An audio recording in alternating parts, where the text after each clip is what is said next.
Hi there. We're on day 45 of our Through the New Testament in a Year. Today we're doing the first half of Matthew. These are short studies, so it only take a few minutes. All right, Jesus was arrested in yesterday's episode, taken to Caiaphas and spit on and teased, and he tore his clothes because Jesus said he was God, right? And that's this morning, okay?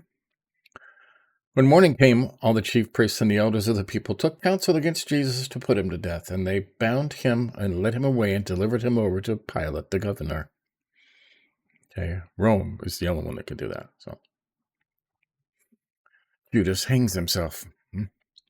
Then when Judas, his betrayer, saw that Jesus was condemned, he changed his mind and brought back the 30 pieces of silver to the chief priests and the elders, saying, I have sinned by betraying innocent blood. They said, what is that to us? See to it yourself. And throwing down the pieces of silver in the temple, he departed. He went and hanged himself. But the chief priest, taking the pieces of silver, said, it is not lawful to put them into the treasury, since it's blood money. So they took counsel and bought with them the potter's field as a burial place for strangers. Therefore the field that has been called the field of blood to this day. Then was fulfilled what had been spoken by the prophet Jeremiah, saying, and they took the 30 pieces of silver, the price of him on whom the price had been set by some of the sons of Israel, and they gave them for the potter's field, as the Lord directed me. Wow. But sometimes I think that, that's not written anywhere, but I think that Judas actually thought that he was, forcing Jesus to reveal himself and take over the world and do good. I don't think he ever thought that he would be killed. Okay. And that guilt got to him. I mean, it's just my own theory, but I mean, how do you follow Jesus for 3 solid years and then do that in the end? Okay. I don't know. I suppose it can be done. Okay, Jesus before Pilate. Now Jesus stood before the governor, and the governor asked him, are you the king of the Jews? He said, you've said so. But when he was accused by the chief priests and elders, he gave no answer. Then Pilate said to him, do you not hear how many things they testify against you? But he gave him no answer, not even a single charge, so that the governor was greatly amazed. The crowd chooses Barabbas. He's kind of rushing through this, huh? Now, at the feast of the governor was accustomed to release for the crowd any one prisoner whom they wanted. And they had then a notorious prisoner called Barabbas. So when they had gathered, Pilate said to them, whom do you want me to release for you, Barabbas or Jesus, who is called the Christ? For he knew that it was out of envy that they had delivered him up.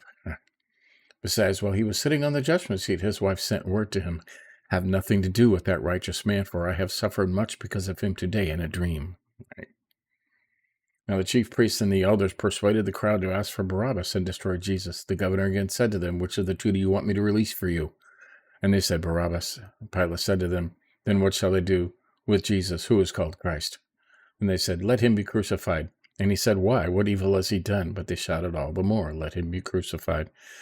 It's kind of like some of the groups today, right? You whip them up into a frenzy and they have no idea what they're asking for. They just, everybody's screaming, so they got to join in on the screaming, right? Never ends.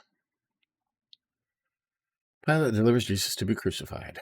So when Pilate saw that he was gaining nothing, but rather that a riot was beginning, he took water and washed his hands before the crowd, saying, I am innocent of this man's blood. See to it yourselves.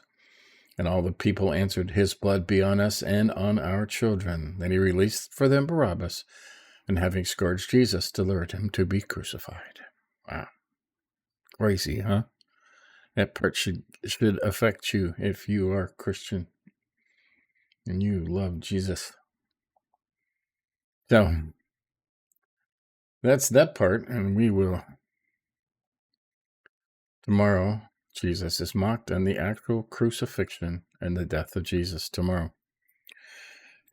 Getting to the very somber parts of the Gospel of Matthew, and it's, still, even after 60 years for me, it is still hard to read that sometimes. It's just what happened. Just gets you as it should, right?